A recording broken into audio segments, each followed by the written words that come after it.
Hello and welcome to the next Road of Reeve video. I need to record this facing that way, but I don't really know where to put my phone. Let's sort this out. But yes, today I had 2 MMA lessons practically back to back. I can't afford to do that every week, but I can afford to do it this one time just to see what it was like. So that means 3 hours of training with a half an hour in between.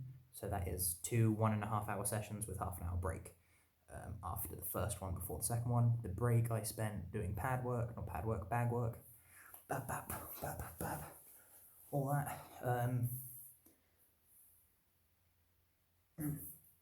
Gotta make sure my posture's good after that, because there's a lot of this, and I need a lot of this. So, the main thing I learned was that. Keep your hand at your head, chin in, shoulders high, and palm off. Long guard. It's important. It doesn't feel right for me. I can't really feel myself using it, because a lot of this is, as far as I'm concerned, what feels right for each individual. It's part of my self-defense training is I say that whatever works for you is right. To a lesser extent true with MMA, I assume, because whatever works for you within the rules is right. So I got absolutely rinsed in sparring by someone, but they said they've been doing it for a long time. Can't remember how long, but a long time, and they are built.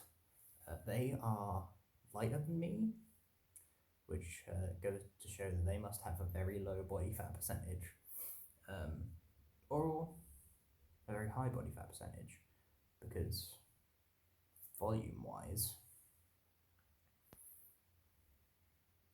it's easy. You can have more fat and weigh less. But yeah, they were fast, so I'm assuming they just don't have much fat at all. But yeah, they were very fast. And then some new guy who's never done it before, they were very good at hook punches. They got a couple to the body, nothing major, but they got me one here, which that was a good punch. And they could tell. Immediately they could tell, because they asked whether I was alright afterwards. That was a good connection. But it's excellent training. That I don't think they were holding back much on the power front. They obviously were a little, because otherwise that might have took me to the ground. I would have got back up again, I'm sure, but props where it's due. That was a great punch, but I don't think they were holding back very much. Whereas I was taking it easy on them because it was their first time doing anything like that, apparently, and I have a lot of experience doing similar stuff, especially with light sparring. Keep it very technical there. But yeah, then I did southpaw training, because I prefer fighting southpaw usually. I swap backwards and forwards, but I start southpaw, or I start orthodox, then swap to southpaw and stay southpaw for a lot of it. I think it's just because that way the reach is the same, foot side to side, so my right side has the same reach as their left side, so it's like this, and it's more of a mirror. I'm just more comfortable fighting that way for the most part. If I'm fighting someone southpaw, I might swap to orthodox for the same reason, but they have more experience fighting people in orthodox, so I might stick to southpaw. Who knows? Then our drills tonight, there were a couple. We did more, not just because there were 2 sessions, but we did more drilling in general. So we had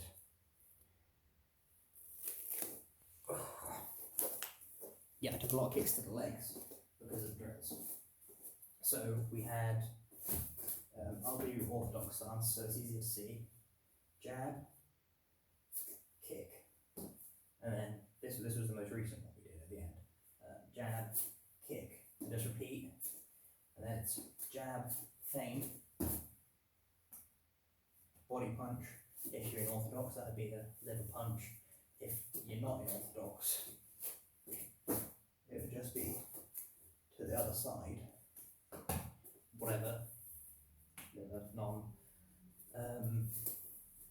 So jab, feint, punch, kick. That was the most recent one.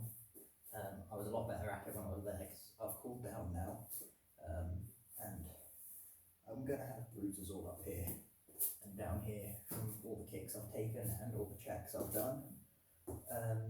So yeah, but that's that. Then we also had jab, jab, cross, hook, kick, slip, punch, I think. Yeah, there were a few drills. I don't really remember what they were, but they're really good for me. Because, one, those body punches, almost never practiced them before in my life, and it's really good to get practice in that. Two, we did a lot of drills where we did a lot of drilling. There's only 2 drills I think that did this, but we did a lot of them, because it was someone comes at you, 1, 2, 3. That's their goal. They want to jab, cross, hook. They throw the jab, you do this, they keep going, and they have to come forward to be able to hit you because your hand's on their chest. And when they put the weight on you, it should put the weight on their front foot. They put the weight on their front foot, you come back a little bit, more weight goes on their front foot because there's that pressure, you release the pressure, the weight comes forward, kick the foot, kick the leg. That's the theory. Obviously that's a really good idea, but I can't really see myself doing much of it. But yes, I also asked about having fight experience. And usually they do like inter-club competition stuff where it's like friendly tournaments, and there's like fight nights and all that stuff. But currently, but they did say when someone asks, like contenders or a different fight promoter, they will just put out an open call saying, who wants a fight? Because they don't care whether we win or lose, they want us to get experience, which I think is very commendable of them.